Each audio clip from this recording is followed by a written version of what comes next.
Hello everyone, मैं lecturer Arpita Dixit आप सभी को अपने यूट्यूब चैनल में स्वागत और अभिनंदन करती हूँ। दोस्तों, वो वीडियो छोटा इसलिए हो गया कि वो वीडियो किस वजह से बीच से ही कट हो गया, तो वहीं से हम आगे स्टार्ट करते हैं अपना वीडियो। तो चलिए बिना समय गंवाए हम अपने टॉपिक की तरफ चलते हैं। क्योंकि अब एग्जाम नजदीक आ गया। ओके, तो चलते हैं हम सीधे अपने टॉपिक की तरफ। देखिए, अभी तक हमने दो राइटर के जो समाजशास्त्री है उनके बारे में हमने परिवार को जाना। अब और सारे जो समाजशास्त्री है उनके आधार पे हम क्या जानेंगे, उनके परिवार के प्रकार। तो देखिए, के एम कपाड़िया जो हमारे समाजशास्त्री हैं, बहुत ही ये क्या है, फेमस समाजशास्त्री हैं।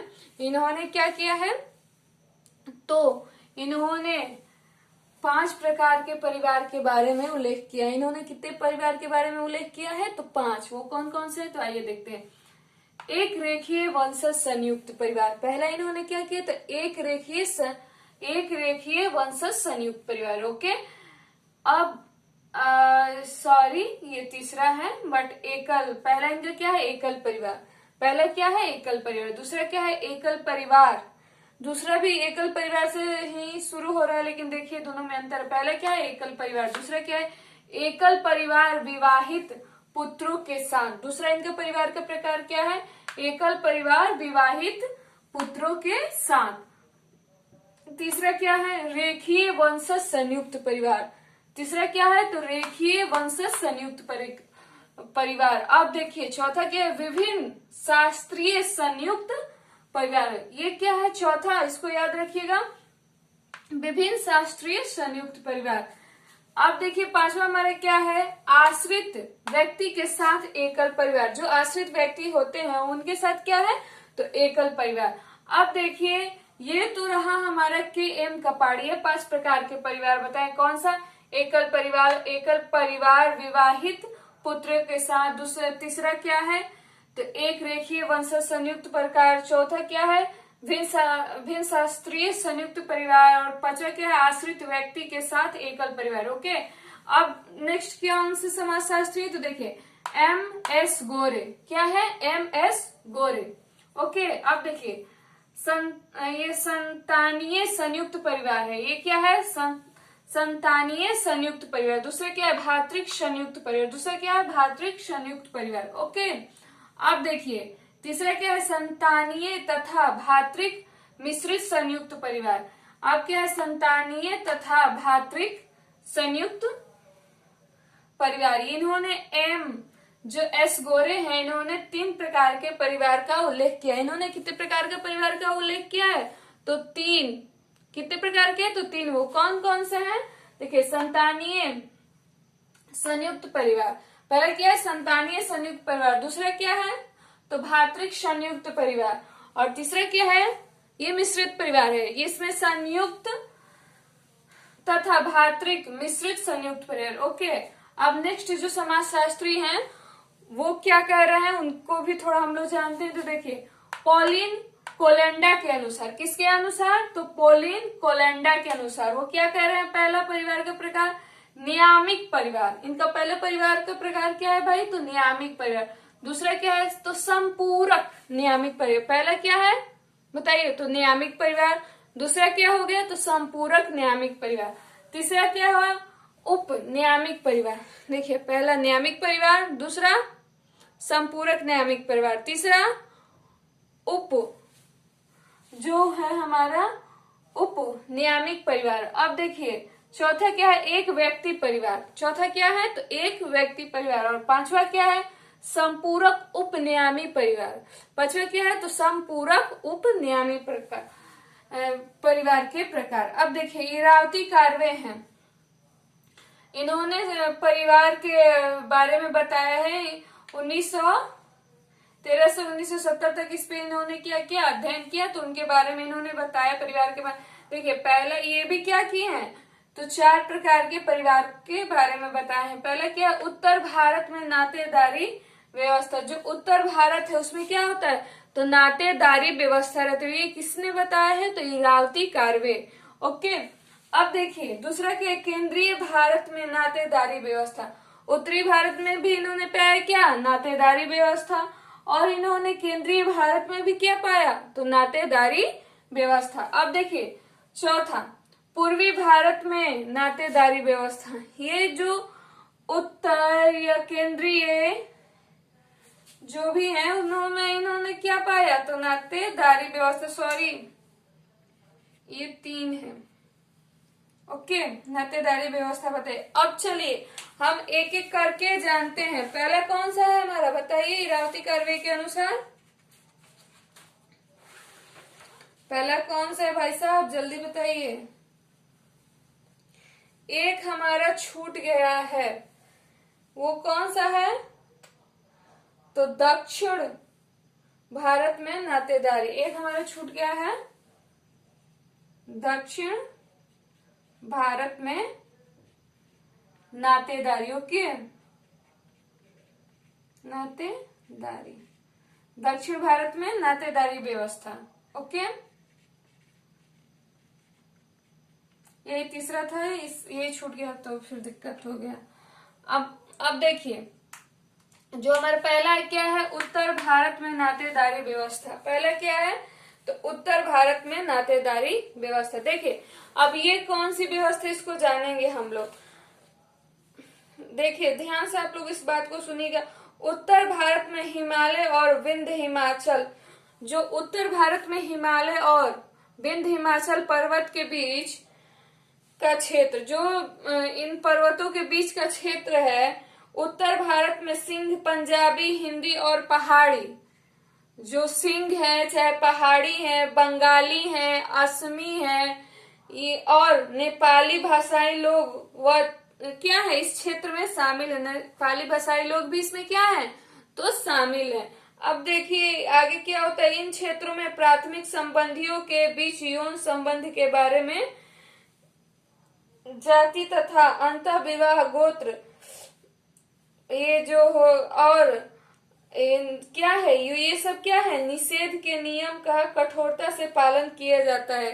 अंतर विवाही चाहे और अपने जाति से अलग जाके शादी करना, ये सब क्या है, कठोरता से इस नियम को क्या किया जाता है, तो इसमें पालन किया जाता है। अब देखिए दूसरा, अब देखिए इसमें क्या होता है कि जो गोत्र बरही परिवार है, चाहे अगम्य, जो हमारे एक इसमें क्या आते हैं, अगम्य गमन निषेध के नियम का क्या किया जाता है, कठोरता से पालन किया जाता है। वो किसमें, तो उत्तर भारत में नातेदारी व्यवस्था में। ओके, अब देखिए दूसरा क्या है,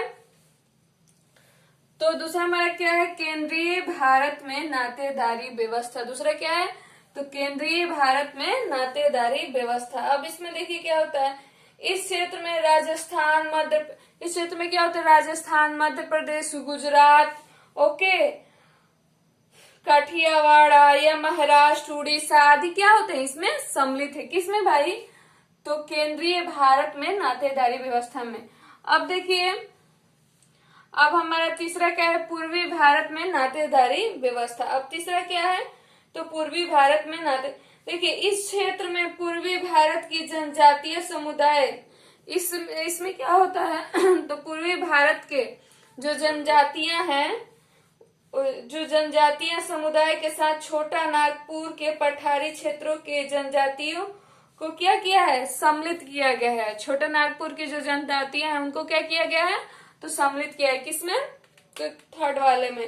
ओके, उसके बाद से इस क्षेत्र की गारो, साखी, जो गारो और खासी जनजातियां हैं वो क्या होती है, मातृवंशी होती है। देखिए पूर्वी भारत में जो गारो, खासी जो जनजातियां हैं वो क्या होती है, मातृवंशी होती है, पितृवंशी नहीं होती।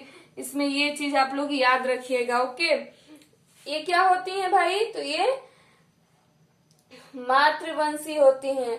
खासी जनजाति में उत्तराधिकारी का कनिष्ठाधार का नियम विधान है।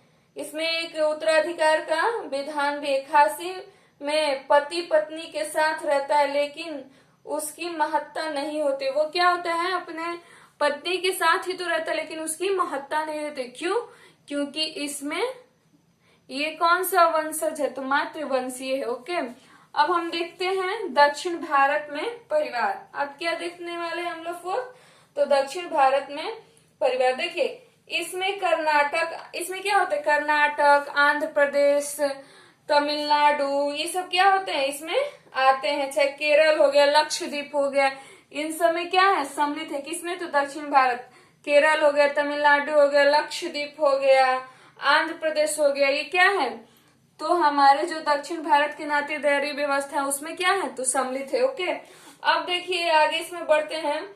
ये क्या होता है, ये पितृवंशीय होता है। इसमें क्या होता है, तो ये पितृवंश, इसमें जो पिता के सत्ता चलती है, चाहे जो भी, इसमें सर्वोपरि कौन है इस परिवार का, तो पिता है। लेकिन ये जो हमारा दक्षिण भारत, लेकिन जो पूर्वी भारत में क्या है, तो ये मातृवंशीय है। अब देखिए इसको थारवाड़ के नाम से भी जाना जाता है। इसको किस नाम से जाना जाता है, तो थारवाड़ के नाम से भी जाना जाता है।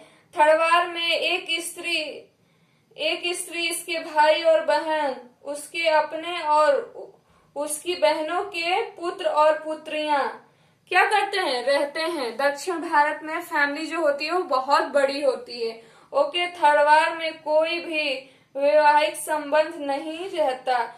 कुछ रक्त संबंधियों को भी नहीं रखा जाता। पुरुष सदस्यों की संख्या नहीं रहती है। थारवाड़ में पति पत्नी, पिता पुत्र संबंध नहीं होते हैं। ओके, तो ये सब हो गया। लेकिन ये जो इरावती कार्य हैं यहीं तक ये नहीं रुकती हैं, ये आगे क्या करती हैं, तो हमारा जो हमारे भारत में भाषाई विभिन्नता को देखते हुए उन्होंने क्या किया, इरावती कार्य 3 परिवार के प्रकार को बताया है।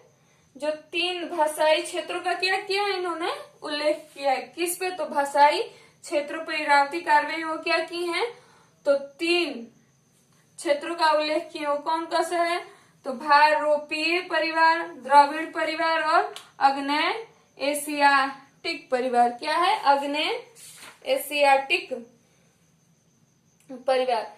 तो हम लोग एक एक करके समझते हैं। हम लोग फर्स्ट समझेंगे भारोपीय परिवार। भारोपीय परिवार में क्या होता है, देखिए भारोपीय परिवार, इस भाषा परिवार में कुल 11 भाषाएं। इसमें कुल कितनी है, तो इसमें 11 भाषाएं। इसमें कितनी है, तो 11 भाषाएं हैं।